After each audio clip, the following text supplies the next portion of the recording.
Yeah, well, thanks, Paul, for calling me back and just be able to share my story. I do this because I know that someone's out there. Whether it's that lifestyle that has them dazzled, or they just need a sense of direction when it comes to change. This is an opportunity to kind of glean some insights. And to be honest with you, it's a way of peeling back the curtain. Because that lifestyle, prison, all that is glamorized, and it's not really what it's cracked up to be. And so, me telling my story, I hope some of those things come to light. But it's interesting because you put all this attention into that lifestyle, and like I mentioned before, all my identity was wrapped up into this neighborhood. And so here I was at this fork in the road, and making the decision to make a change, and conveying that to my friends, to my homeboys, and they weren't receptive at all. They were not receptive. If anything, I found myself feeling rejected by them. I found myself in a very lonely place. But you know, in that state, the only one that hadn't left me and hadn't abandoned me and hadn't forsaken me was the Lord. And so as I made that decision and I'm stepping out, you could imagine some of the things that are going in through my mind. I have to spend the rest of my life in prison. I accepted the fact that I would probably die in prison, but Ray, now I wasn't Ray, too. Ray, Ray, really quick. Uh, let's go back to that point where you went up to them. You're walking up to them because that's where we left. You walked up to them and share how that conversation went. I think that would be the best starting point to get us Sure. from where we were, and then we'll go into it so people watching now fully understand. Sure, absolutely. So it was day room, and day room usually takes place um, after chow. There is no night yard; it's only day room, and so the door's racked. And at that time, I'm struggling with confronting this dealing with this feeling of telling them, like, what, this is not the lifestyle I want to live. I don't want to continue on this path. I just want to seek out um, what it means to serve the Lord, to serve God. And so Do not when buy. that door opened up, I called one of my homies, and I pulled him aside and said, "Hey, let me get at you." And so when we were talking, I told him that, hey, you know what, I'm gonna walk with the Lord. And when I shared that with him, I could see, like, his face, his demeanor, everything changed. He didn't understand. He's like, well, what the hell are you talking about? And so he didn't use those words, but I'm trying to keep it PG, right? And so he I got defensive because I felt like he didn't respect what I was saying. And so I told him, I said, look, man, it doesn't matter how you feel. This is the stand that I'm gonna take. At the moment, I really didn't understand how huge that was for myself, for my future, for my progress. I just was felt like it needed to be done, and I knew that it was the grace of God carrying me through that moment. And I say that because I had grown up so focused on pleasing other people, so codependent, trying to please the homies, and live up to this reputation, that at that moment, all that was just being forsaken. Like, that no longer mattered. I knew that this was going to change all of that, and which was okay. It was okay because that internal conflict was just too overwhelming for me to just overlook or to deny. And so he told me, he said, look, you're on your own. You ain't got nothing coming. And I remember him walking away from me, and telling someone, man, you know what, this food. And I ignored it, and I walked away myself. And I remember getting back to the cell, and just sitting there and, like, what did I do? Like, what does this mean for my prison career? What does this mean for the rest of my life? I was just barely a couple years into my 28 to life sentence. And I said, man, this is probably going to be a rough ride. But like I said, it took an act of faith. It took trusting in God, and the unknown, because I never knew what it meant to serve the Lord. I never knew what it meant to walk with the Lord. So you could tell, I mean, you could imagine the things that are going through my mind. But at the same time, now looking back in hindsight, right? They say that hindsight is 2020, and so I see clearly how God had orchestrated that event. he was the one that was like really stirring me um to to answer that call, because the following day a cell had opened up, and it was a Christian brother who he was already walking with the Lord. He was in fact one of the elders in the ministry there, and his name was Spooky from Sangra, and he was I mean, he knew who he was in Christ, and so that mentorship began to take place. Someone directed me to him because they knew me from the county. A lot of people knew me there from the county jail, so they had heard what I had told my homeboys, and a lot of them were scratching their head like what's going on, dog? And for me it was like, look, man, I can't explain it. This is just my decision, and I'm gonna stand by it, whatever may come. Well, he's like, hey, look, man, go talk to this dude. He's gonna he'll talk to you, see what see what he can do, how he can help you. Well, turns out that his celly had just transferred to Calipatria, right? So he's like, hey, won't you come and move with me?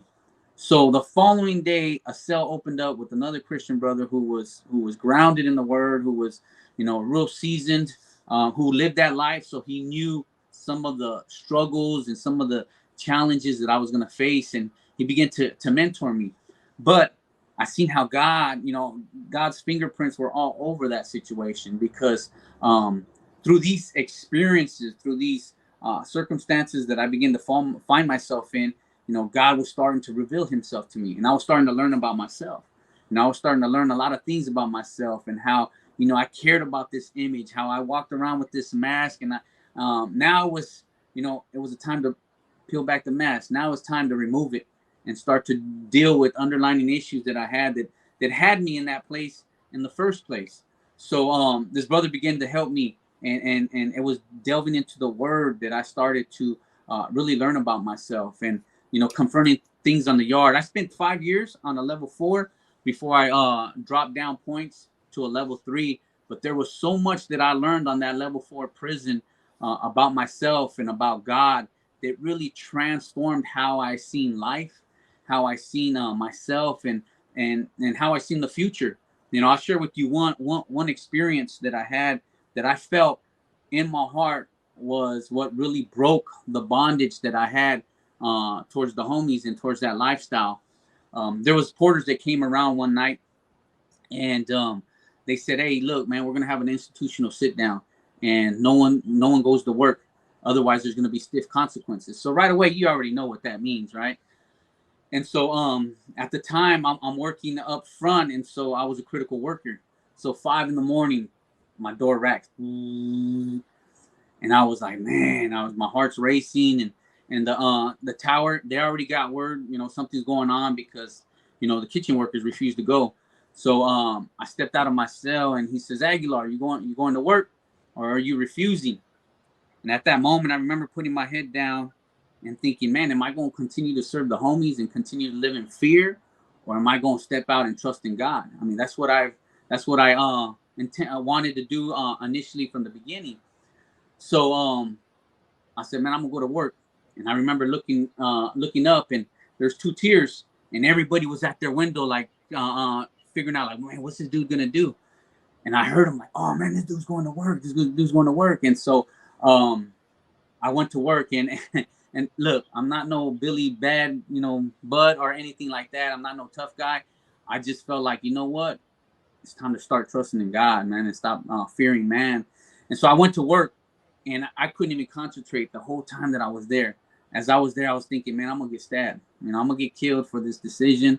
I just didn't know what to expect. I already knew what the orders were, and so I had no peace whatsoever, right?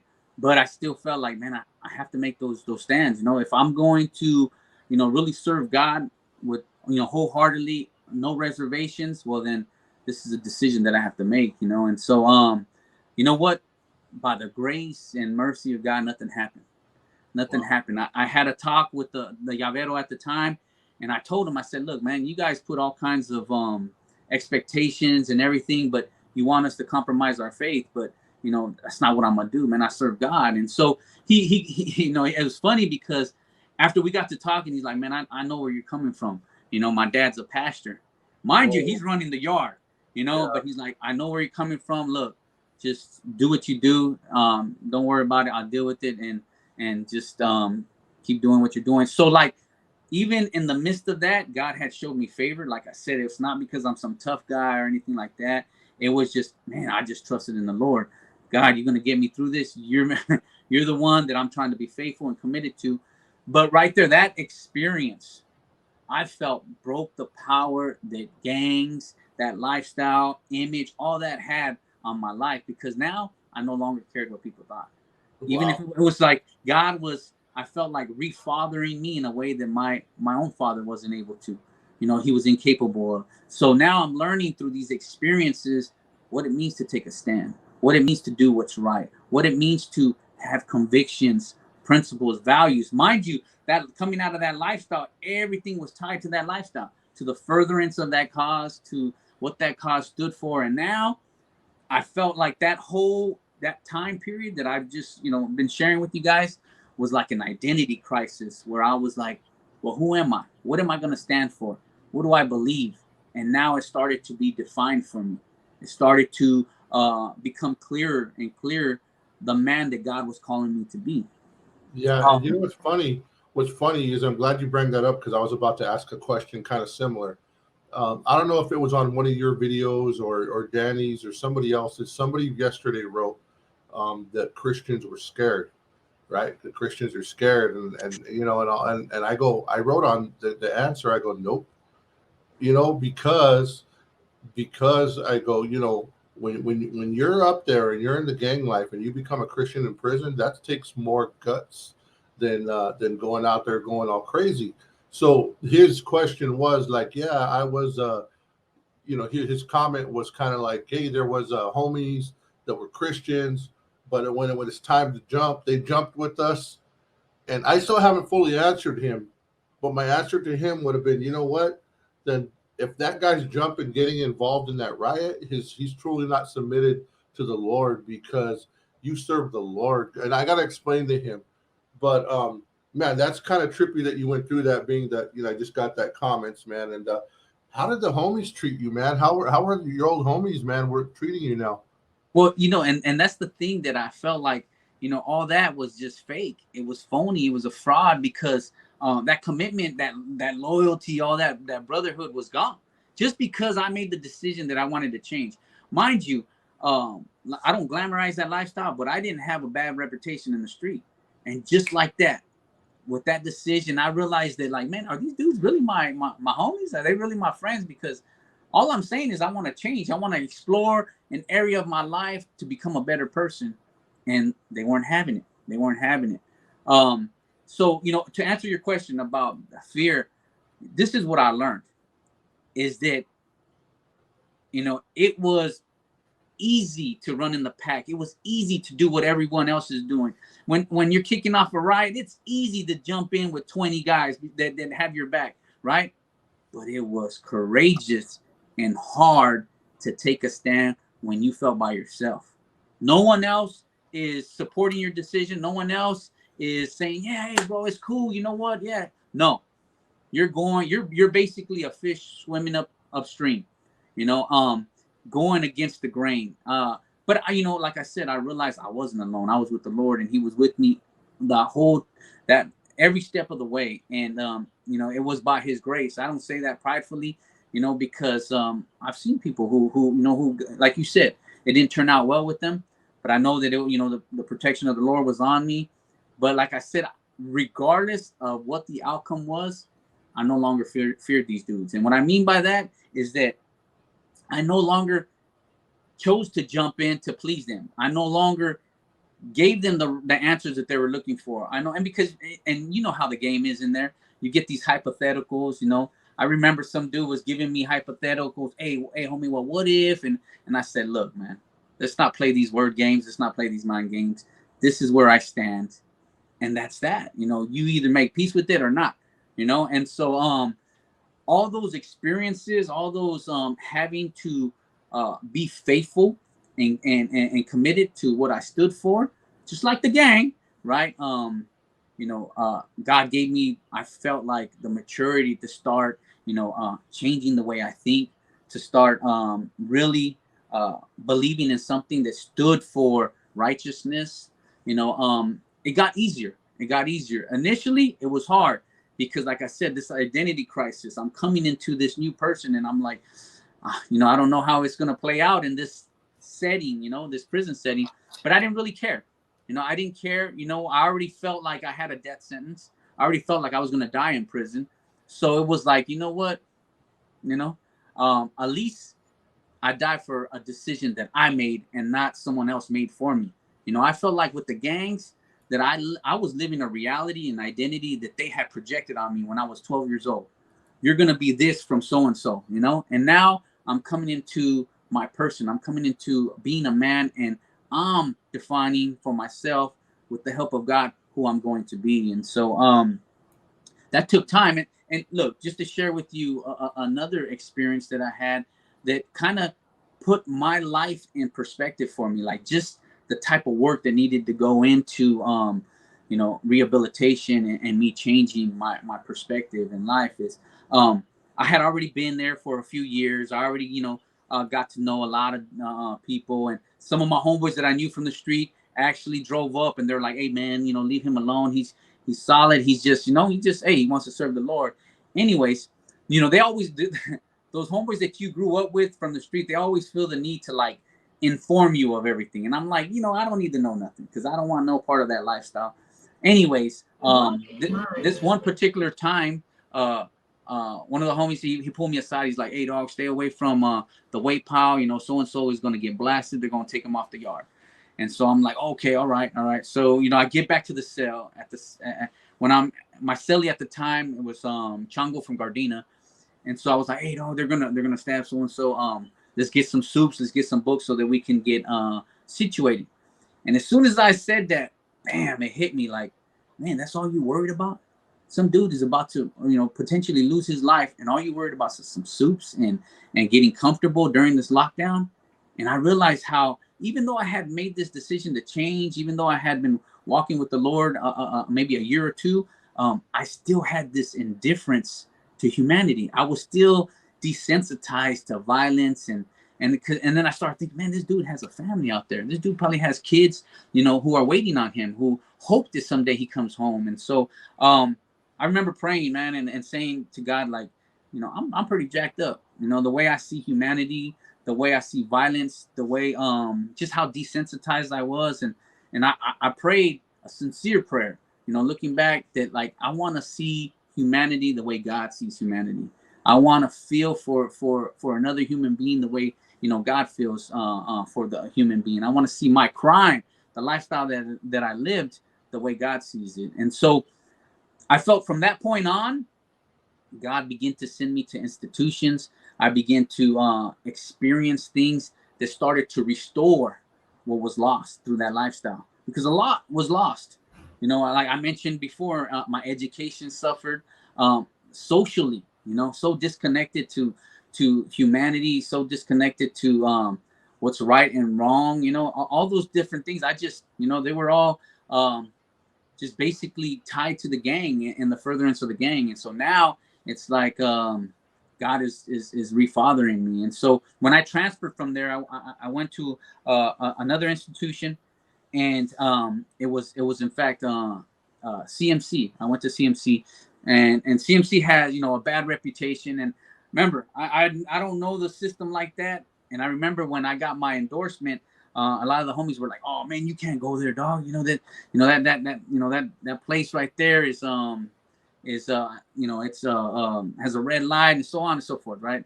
And I was like, "Man, what are you talking about, man? I'm gonna go wherever God sends me. I didn't get to pick the place.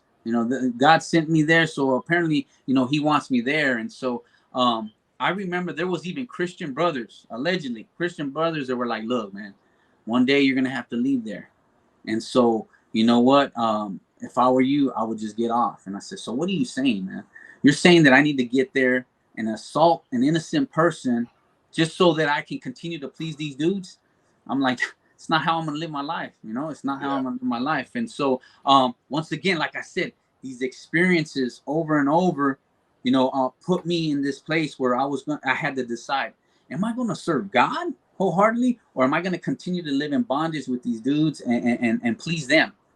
And so I told them, no secret. I didn't lead them to believe that I was going to get off. I said, look, man, I'm going to stay. Simple as that. I'm going to stay. And a lot of them were like, well, look, you're eventually going to leave. And when you leave, you're going to have to deal with the consequences. And I was like, look, I'll worry about that when that happens. And so, sure enough, I stayed there. I stayed. I learned so much, man. I was part of a hospice program that I felt like really changed my life in ways that I can't even begin to explain and describe for you. But staying was the best decision that I had ever made, just because I felt like now I was finally making decisions for myself, for God, for my family, for everyone that was important to me. Not to please the homies, not to stay in good graces with the fellas. No, I was putting God first, putting family first, and I was putting myself first. And so I didn't worry about this could happen and that could happen. Well, you know what? Nothing happened, and I felt like that's God showing me, how He's had my back this whole time. When everybody forsook me, when all these threats and this is gonna happen and all that, just trusting in God allowed me to keep complete peace through the storm. And believe me, prison, how it can be. It can be very turbulent, very crazy and chaotic, but yet, you know what? God had me in a place where I was starting to just develop as a person, start dealing with a lot of that baggage, because when you come to the Lord, you come with all that baggage, and slowly but surely, God starts to remove it. And the way He removes it is staying yielded to Him. And so, throughout all these experiences, I was starting to mature in my faith, mature into the person that God wanted me to be. But those two experiences were defining moments in my life. Where I started to realize that what, I need help. I can't just do this on my own. I can't just pay lip service and think that, like, oh yeah, what, I'm serving God. No, it takes work. Change takes work.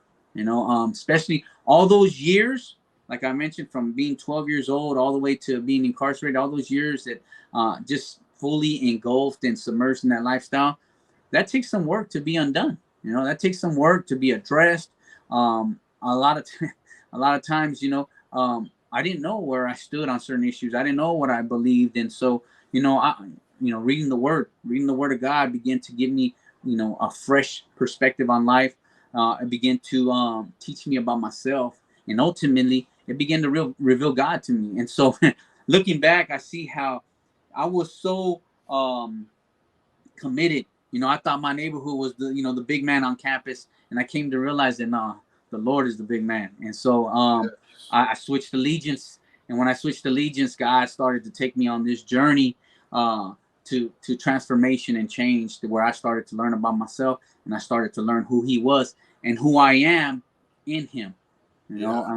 So I totally get it. And man, this ain't gonna make a lot of sense unless you've been through it. Like me, I got saved in the joint too.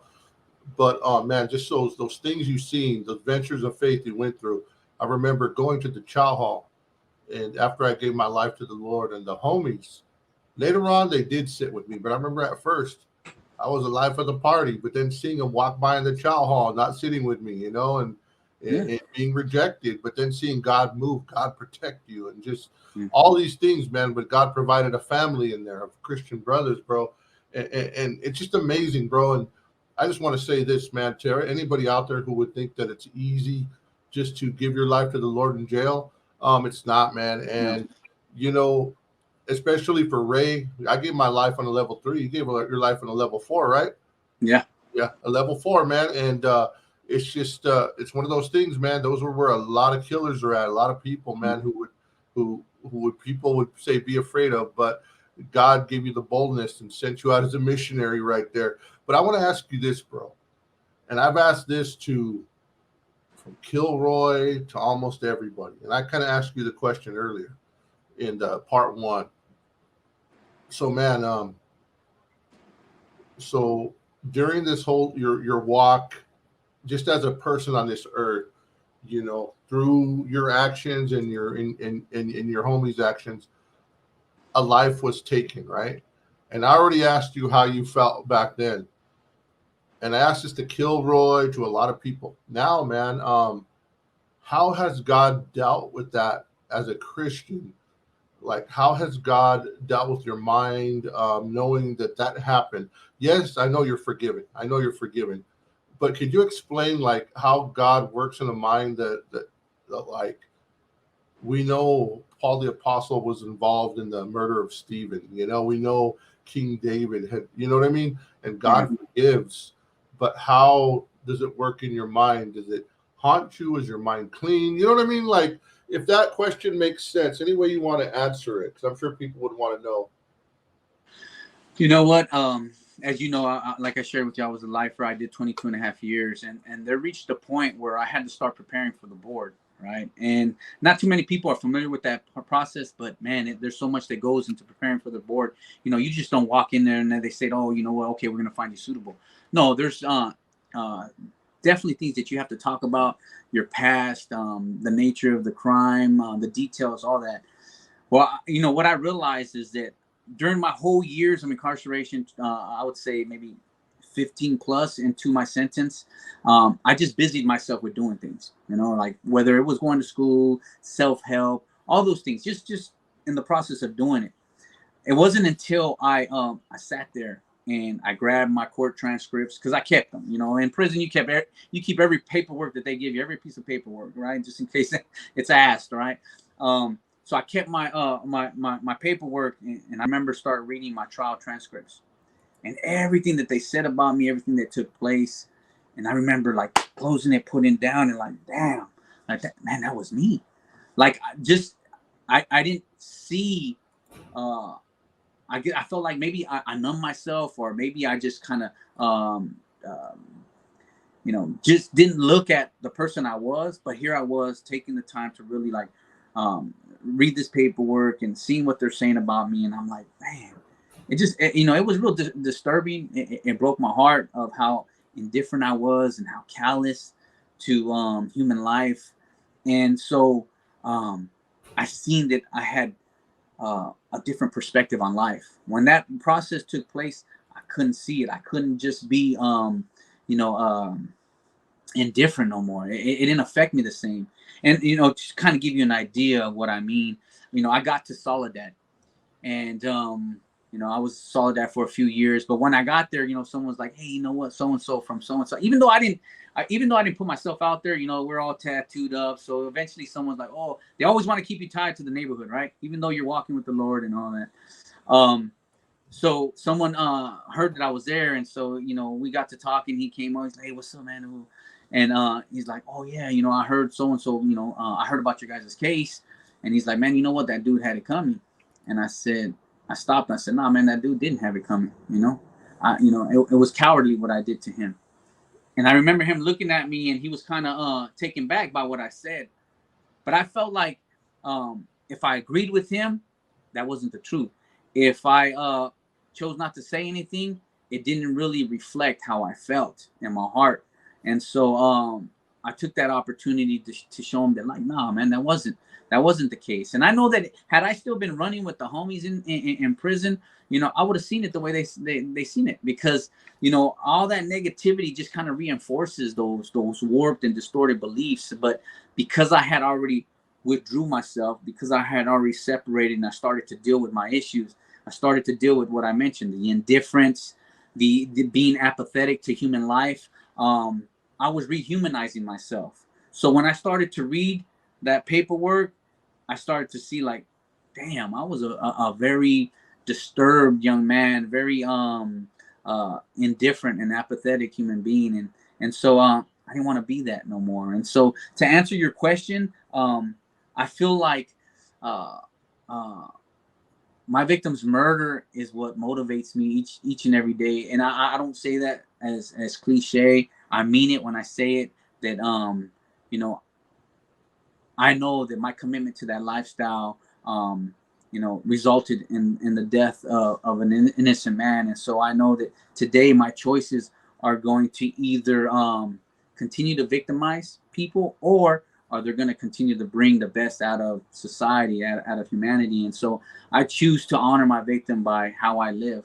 And so, I'm about educating people about, like I said earlier, peeling back the curtain and really exposing the lies of the devil, really bringing to light, the true nature of all that bondage and deceit and lies that the devil has people under.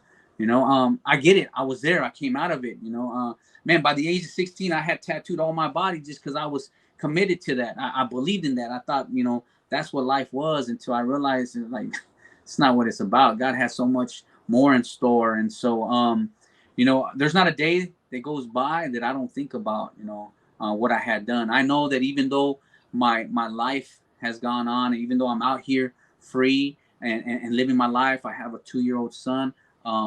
There's still a grieving mother. There's still he had siblings. There's still siblings that grew up without their brother. And so I was in this one group, and a mother had come in. Her son was murdered in a drive-by, and so here she was, mind you, she's addressing a bunch of gang members, and they had just passed SB 260 and 261, which are youth offender laws, basically giving guys who were incarcerated at a young age an opportunity to go before the board and get found suitable, right? So instead of our age being used against us, is being used in our favor, in the sense that we were young and very impulsive and so on and so forth, right? So she's addressing the group, and she's talking about these youth offender laws that are going to benefit us, because I was young when I came to prison. She says, but always remember this. This is what she said. She said, always remember this, right? That although you guys get to go home and get another chance at life, I could never knock at my son's casket and said, oh, you're getting out early. It's time to come home. And that really struck me. Because she said, I don't mind. I'm happy for you guys. You guys get another chance. But always remember, us grieving mothers, we don't get another chance with our sons. We don't get another chance with our loved ones who've been taken through gang violence. And that really, like, that hit me. And it really soaked in that no matter how life is, I have to always live with the reality of what I have done, the people that I have impacted. And so for me, that's the motivation for doing what I do today, telling my story right here. Wow. I could, I feel that I owe it to my victims. Yeah. And so man, you're in prison. Well, let me say this. I'm at a men's conference in Irvine at a stadium, and it's a Christian conference, and I'm walking and what do you know? I see my old cellie from Tracy, and I'm like, he's supposed to be doing life. He's supposed to be getting that. This is like, he was one of the first wave, Mm-hmm. I see him there, and I'm like, what are you doing here? This Vato was he shouldn't have been out, man. He was in the mix and all that stuff. And I was like, what are you doing out? And something changed, man. We all know what it was, but people started getting out. So let's go through your little thing. How did you start seeing hope, and eventually how did you get out? How did that whole process go, man? Take us through it. Sure. I mentioned earlier that when I was sentenced, my co-defendant in part one, I mentioned how my co-defendant said, hey, don't trip, dog, we just go make a name for ourselves. And so I remember thinking to myself, like, it's not what I want to do. It's not the life that I want to live. But over and over, you hear these messages of defeat, like, we're gonna die in prison. I remember one guy when I hit level 4, they were calling this guy. He was from Compton Flats, right? And they're calling him over and over on the loudspeaker, and they're saying report to BPH. And I don't know about this process. I'm not too educated about the whole board process. I'm barely starting my time. And so I asked some guy right there next to me, one of the brothers. I was like, hey, what's going on? Why are they calling him to the BPH? And he goes, oh, he has his board hearing today. And I'm like, but this dude is playing handball on the handball court. And I'm like, well, why don't he go to his hearing? And so he's like, he knows he ain't getting out. So he told the cop. The cop's like, hey, man, report to the BPH. He's like, man, I'm not going. And he's like, well, you got to go sign and sign a refusal. So in his handball attire. He went, signed a refusal, and came back and started playing handball. And I was like, told the guy, well, why did he do that? I mean, this is his opportunity to go home. He goes, man, they ain't never letting us out. You know, we're gonna die in here. And so those are the messages that I heard over and over. You know, go make a name for yourself. You know, we're gonna die in here. I mean, there's governors were quoted as saying, man, if you're in prison behind a body, you're gonna parole in a pine box. You know, so you can imagine how hopeless, how depressed, how much that played into just life in there, right? So I never thought about freedom. Honestly, I didn't think about it. I felt I had already accepted the fact that I was going to die in prison.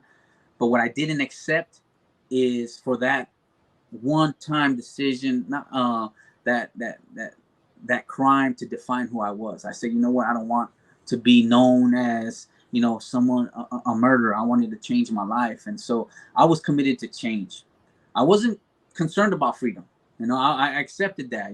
I just wanted my daughter, who was 6 months at the time that I was incarcerated, to grow up and know that, you know what, my dad changed his life. He's not that same person that went into prison.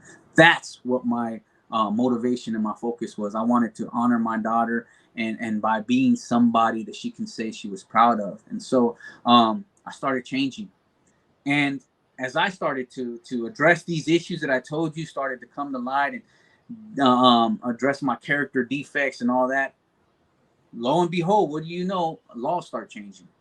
A lot of case law started to be passed. In the California Supreme Court, cases were won, and they started to change laws that favored youth offenders, meaning people who were incarcerated at a young age. And so I was already poised to benefit from these laws because I had already been doing the work. I knew a lot of good friends who they bought into that lie. They bought into that lie that we're never getting out. We're going to die in there. Go make a name for yourself. And they started to stab people. They started to get involved in riots. They started to, sit on the mess side and all that. And so what they did is they started to dig themselves in a deeper hole. And not to say that some of them guys ain't out, because some of them guys, they found their own light and they started to do what needed to be done. But for me, the fact that I had already wanted to change, irregardless of freedom, set me up to when that time came. I had years of rehabilitation. I had years of programming. I had years of doing the right thing, and actually getting to a point where I was helping other people in their process and in their journey. So I guess just changing. I knew that God had something better in store for me. I just didn't know what it was. I knew that it was far better than the life that I had lived. I knew it was far better than victimizing innocent people. I knew it was far better than disappointing and failing my family over and over again. And so I didn't know exactly what it was, but I knew that God, like it says in the scripture, taste and see that I'm good. And I said, okay, well then, you know what? Let me try this out. I already know what that lifestyle got me.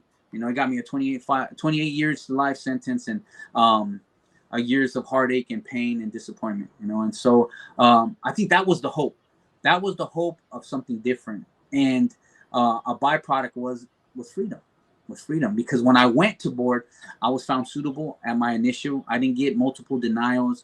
I didn't have to address years of rule violations or years of continuing that lifestyle. No, it was like, you know what?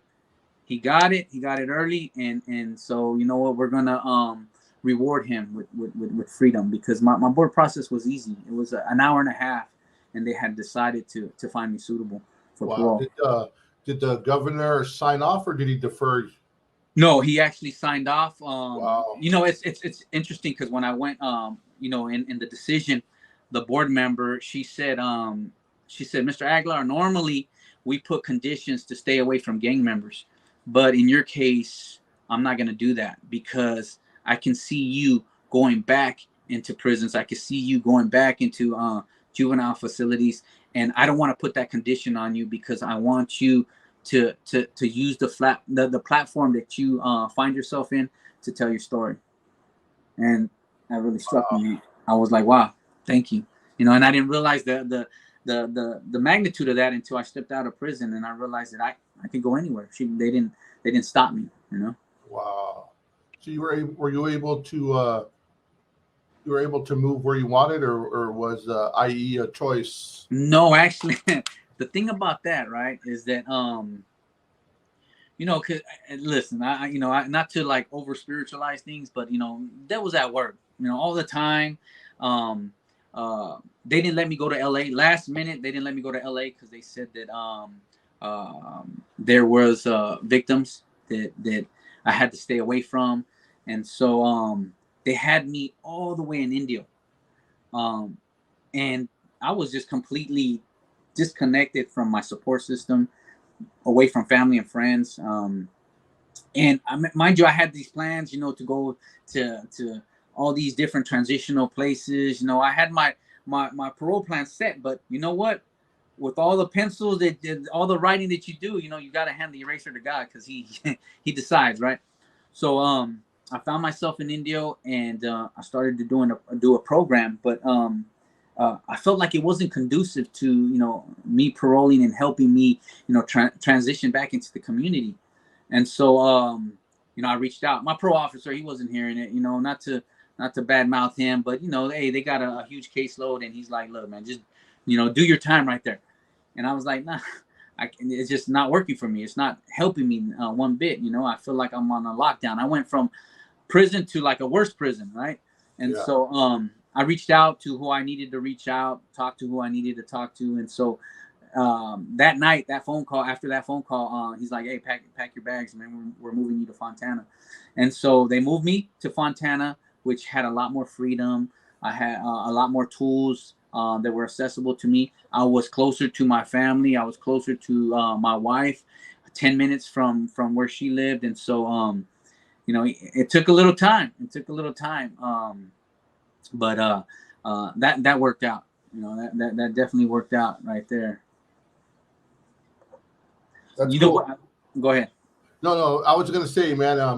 I know we're jumping backwards a little bit, but we'll jump forward right now. Tell us about, man, your first day out the gates, walking out the gates, man, and man, just God's goodness right there, bro. Just tell us. Man. Um, my family picked me up, my mom and my brother, and it was interesting how I got out because you know, the night before they call you down to the podium to let you know, hey, you're being released the following morning. And so you know, you have all your stuff ready. At 5 in the morning, they call you to walk uh, uh, to R&R so that they can process you out. But that process takes so long. You're there at 5 in the morning, but you're out by, let's say, 8:39 sometimes. So your family's waiting in the parking lot. I mean, mind you, you're going home, so you know you deal with that aspect of it, right? Well, it just so happens that I get there at 5 in the morning, and there's a female CEO there, and she tells me, "You're a lifer. You're not supposed to be going home." And I said, well, you know, I was found suitable for parole, and so they're going to parole me. She's like, you know what? I have never paroled a lifer. You're the first one. I said, oh, well, glad to hear it. And she's like, you know what? I want to do the whole process by myself. And so I'm, mind you, I don't know what she's talking about, right? Because I've never paroled. So she's like, so she starts calling tower this, tower that. And she's like, come on, let's go. And she has me sign a couple things, and she gives me my little debit card of the money that I, you know, they give me. And she's like, let's go. I'm going to take you to your family. And I'm like, she goes, yeah, normally, you know, I have to do this process by the time everybody's here, but I want to be able to say that I paroled a lifer. So I was like, hey, okay. So, you know, I even seen God in that because I didn't have to sit there and wait. It's like once I got there, I signed what I needed to sign, and they walked me out. And so she drove me over there to my family, and man, it was surreal. I was out. You know, it'd been, man, 22 and a half years, you know, since I've been out, since I've been able to, like, you know, hug my brother, my mom and dad, you know, as a free man. And yeah, it was humbling. I knew it was God that got me to that point, not myself. You know, my best thinking got me in there. And so it was just me, you know, trusting in God, you know, trusting in him, and being obedient, you know, being obedient when even when you know, everything inside me was afraid, even when I didn't quite know what the future held, you know, but just, you know, just trusting in God in the process. And you know, if anybody can take away anything from what I've said, you know, I know, let it be that God's real, and that when you trust in Him, man, he'll direct your life in ways that you can't even begin to imagine, you know. And He starts to restore. You know, there's a promise uh, in the Old Testament, in Joel, where He talks about how God restores the years that the locusts have eaten. And Yeah. locust in the Bible is symbolic of punishment, right? And so, mind you, when I stepped into prison, He stripped me of everything. You know, I thought I was a baller. I thought I was the man. I thought all this. Stripped me of everything. You know, took my former life. You know, I lost all contact with my daughter. Um, Everything, you name it. And so, all that time, you know, just trusting in God and letting Him restore. And here I was, you know, uh, believing in God for something better, believing in God for a better future. And so He has, and me humbling myself and repenting of the life that I had lived, and now trusting in Him for my future. He's restoring it. I don't want to say He's restored, but He's restoring it. You know, I'm married. I have my son. You know, we started an organization. We're doing good things, and to think that, you know, all it took was me to trust God. You know, Yeah. and that's Before the we get, message. That's the message to that younger generation coming up, is that, man, you know what? Don't make those. Don't take that route that any of us took. But you know what? Choose for yourself. You know what God has in store. You know, choose for yourself. Believe that God has something better in store for you. You don't need your friends to make that decision for you. You don't need to consult them. You know, do this for yourself. Do this for yeah. yourself. Yeah, man, that's cool, bro. What a blessing, man. We got 20 watching right now. We got Pastor David, Sharon Rocha watching, and just appreciate you guys. And yeah, man. So you get out, man. And before we talk about what you're doing now, Mm-hmm. we're gonna get there, man. That's important, man, because we see the evolution. We went through your life as a gang member. We went through prison. You turned Christian in the face of all adversity. You got released. God gave you parole. You know, so I just want to ask this before we go on to what you're doing now. So I remember being in prison, man. You had much time to read the Word. You had a lot of time to fellowship with your brothers. Now you get out, man. You get out like when even though I was reading the Word in jail, hours and hours and hours. You know, I always seen people who were fakers in Christian in jail, and I would always say, "Man, am I one of those?" You know what I mean? Like I knew I was real, but once the gate's a different thing. So, what are the steps that you did? And I know God has you, but for the people watching, what steps did you did to make sure you weren't one of those people that came back, that your faith was real, you know? And knowing you as a friend now, I know, but man, what did you do, man? What, like, you know, obviously when you get out, it's a whole new world. You're busy. What steps did you take to make sure that you were one who was not one of those people who come back? You know what? I think once I started to realize that there is a chance for freedom, um, uh, I started to recognize what landed me in jail. You know, I sold dope because I struggled financially. Um, you know, so I knew that when I get out, you know, there's going to be those same struggles. There's going to be those same issues that you have to deal with. The only difference now is that, you know what, I have a different perspective on life. I have tools, and so you know, towards, I would say maybe about towards the last 7 to 5 years, I started to like just educate myself, man. I got my degrees. You know, I started to educate myself in business. I got a business degree. You know, I started learning about stocks. I started, you know, just, you know, realizing that, look, there's a lot of things that I want to do in life, and I know that it's going to require me to, get the financing to do that. And so, you know, I don't want to struggle financially. You know, I want to be able to use my financial means to help as many people as I can. And so, you know, I had to learn about money. You know, I mean, I always had this proclivity towards, money, but I just, instead with the wrong, without the right guidance, I made bad choices, and I went, I call it hustling backwards. I started selling dope, hustling backwards. And so, I felt like tools. I felt like, building that strong relationship with the Lord. Also, just learning, keeping my motives pure. That's another big thing, because, one thing, like you mentioned, a lot of people who are faking the funk. I've seen how a lot of, Christians or God, people who, claim to follow the Lord, they put good titles on bad things. And what I mean by that is, they were still prideful, but they're like, oh, this is for the Lord, but you're still prideful, bro. Or oh, this, they're just, like I said, they just manipulate themselves to say like, oh, this is acceptable. And so I try to keep my heart from continuing in those ways. And so I always searched out my heart, like, man, is this really for me, or is this for somebody? And so when I felt like, putting people first always kept me in a good place. I know God got me, and I don't need to fight for what I think I deserve. God will give me what He feels I deserve. But if I make life about other people, God will bless me in the process. And so I feel like that's actually kept my motives pure. When I want the best for someone else, when I'm focused on bringing the best out of those around me, that keeps me in a good place. That keeps, all those character defects in check.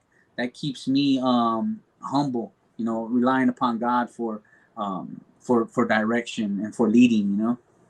Yeah, man. So, man, it's an amazing story, bro. Now let's get, obviously now you've gotten out. What have you been out, 2 years?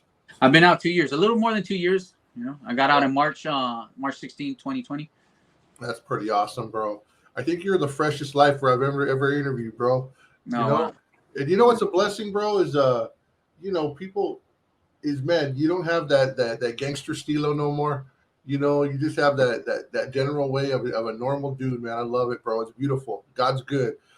Amen. Hey, I appreciate that, because when I first got out, right, I got a job delivering energy drinks, and I would go into these grocery stores, right, and I talk to everybody. I'm a very social person, and so some of these kids, they're young, they're barely starting, they're working at a grocery store, and I'll build these, friendships. Hey, what's up? How's it going, Ray? And in the back of my mind, I'm like, wow, this person don't even realize that I just did 22 and a half years in prison. They just think I'm some guy that delivers, Yeah, but like you said, because, I just don't project that, Yeah, and it's cool, man. God changes us, man. Yeah, absolutely. God changes us, and man, I want to talk about now, man. You came on here, man, and I know that you want to share your faith, man, and I know, like, you've been given opportunities. You want to speak at churches, you want to share your story with youth, you want to do all that, man. So take us to, how is God using your life now? What are you doing? And man, what's the future hold, man? And and get to your nonprofit also, man. Absolutely.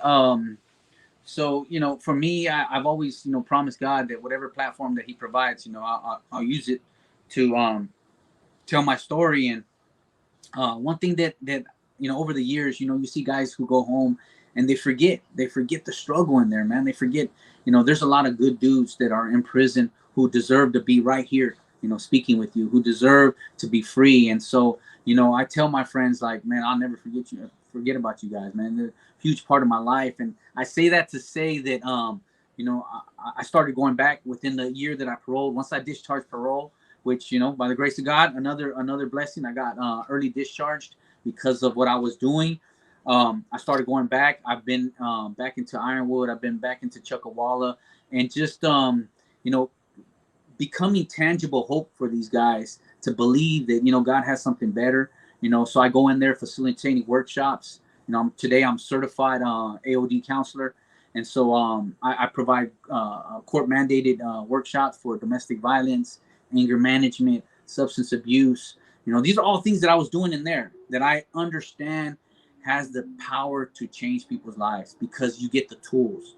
You start dealing with your trauma, you start dealing with your inability to cope with stress, and it helps. And so I try to take this education, I try to take this newfound knowledge and give it back to guys who are still struggling and guys who need that mentorship. And that's what really gave birth to our organization. It's called Our Time, and it's made up of a bunch of ex-lifers, all juvenile lifers, guys who were incarcerated at the age of 14, who've done 20 plus years in prison, and who know how to navigate the system, who know the struggles. And so we're focused on not only providing workshops out in the community to bring awareness about substance abuse, gang affiliation, all those different things, because at some point a child starts to make a decision to hang out with antisocial kids. And so we try to like catch that early on.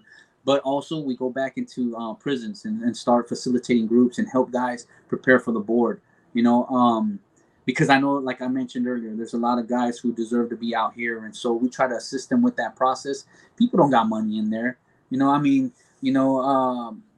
so to get to hire a lawyer or to get consultation, it's impossible. So we focus on peer-to-peer mentorship, where we come alongside them and just basically help them with what people have done for us to help us secure our freedom, Yeah. And so we try to do that for those guys. And so those are the two main things that we're doing, workshops out here, court mandated classes, and also facilitating groups in there.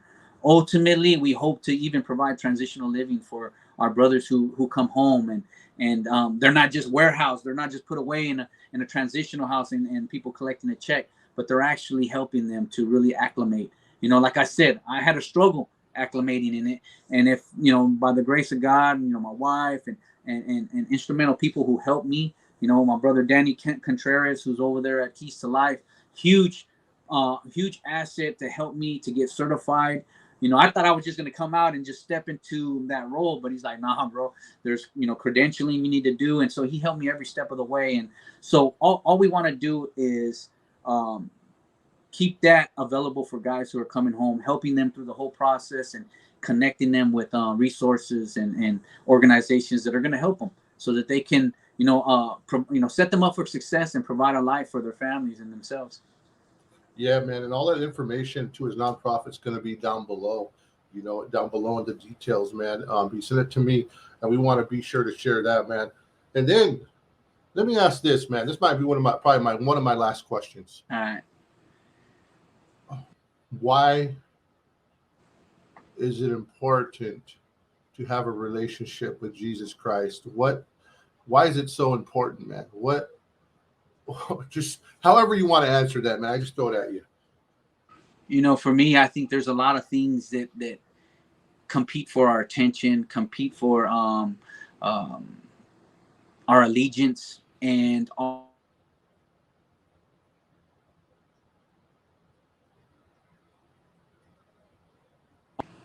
Oh, excuse me. There's a lot of things that compete for our attention, a lot of things that vie for our allegiance, and all those things are uh, uh, how would you say it? Something that's just not what God has in store for us. And so, like committing to the gang, that's not what God had in store for me. And so, if we make the decision to serve God and follow, in the ways of Jesus Christ and see Him as the person who shows us the way, how we view life, how we view humanity, how we view ourselves, only then can we come into the ultimate version of ourselves. God gives us a clear pathway through the life of Jesus Christ and what it means to live in the image and likeness of God. Everything else, in my personal opinion, is in a state of degradation, a less form than what God has in store. But when you commit to Jesus Christ, you come into the fullness of what God has in store for you. But that takes work. It's not an easy process, and we're always in the state of becoming. And I know people, they can agree with that. You don't believe and see the same things that you did when you're 16, 17 years old. So we're always in flux, right? Changing. But the question is, what are we changing into? What do we want to become? And I feel like, through I believe and know that through Jesus Christ, we come into that fullness of what God has in store. Cool, man. Favorite Bible verse? I would have to say my favorite. It would have Galatians 2:20. Or even Romans chapter 1 verse 69. I'm not ashamed of the gospel. Yeah. Yeah. That's what I got on my YouTube page. It says, not ashamed. Not ashamed. Not ashamed, bro. Not ashamed to mention his name. No, not at all. Not at all. Then, Hey, he's done too much for me to be ashamed. Favorite book of the Bible? Favorite book of the Bible? I would have to say Romans, because it's just packed with so much information, so much knowledge. Right. Like a mini Bible, huh? Like a mini Bible. Yeah, absolutely. Absolutely. Man, when I used to go to Bible college, there was this old professor. He was very well known back in the day. His name was Dr. Eno. And anyways, he would say, man, one thing you got to do in life is take one book of the Bible and just master it. And his thing was Romans, so he always taught Romans. And man, and then okay, I'm gonna ask you just a couple of fun questions. These are just in closing, man. These are icebreakers, not necessarily have to do with the Bible, but these are just fun questions I want to ask you, man. And just so people see, we should have did this at the start of part 1, but it's okay. We're doing it at the end, bro. All right, man. Blood In, Blood Out or American Me? It's funny because both those movies, they're kind of, I don't know. Yeah, I know. I would have to say, I guess, American Me. All right. Pie or ice cream? Say again, pie or ice cream? Pie or ice cream, brother? Ice cream. All right, man. Favorite dessert, brother? Favorite dessert? I'd say, favorite dessert, German chocolate cake. Your Mount Rushmore spiritually of people who've helped your life. That's 4 people who helped your life, man, that they don't necessarily have to be known, that have influenced your life for Jesus Christ. I would have to say Brother Chuck Holmes from Mount Nebo Prison Ministries. Man, I built a relationship with him while in prison for over 15 plus years, and wrote me faithfully and shared with me a lot of biblical truths. He's one of them. Second one would have to be John MacArthur. I used to listen to him on the radio religiously every day. Charles Stanley is another one.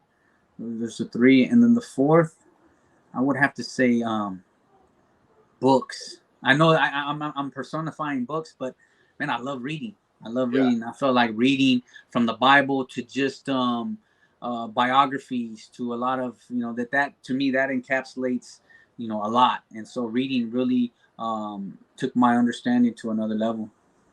Yeah, man, I agree, man. I call my books my friends. Yeah, yeah, right. So much. I'm a reader too, Drew. And what do they say? Leaders are readers, and readers are leaders, bro. Yes. And it just so you know what? It's funny because when I transferred from prison to prison, I didn't care about anything as long as I had my books. Yeah, man. And there's a publisher, man, a Christian publisher on here. His name is David Rocha from House of Rest Church. And man, he's man, he has some good books. I just recommend if you check him out later, man. I'll give you his link later, but yeah. Please do. Good stuff, man. And man, so in closing, are we ever going to see a book written by you?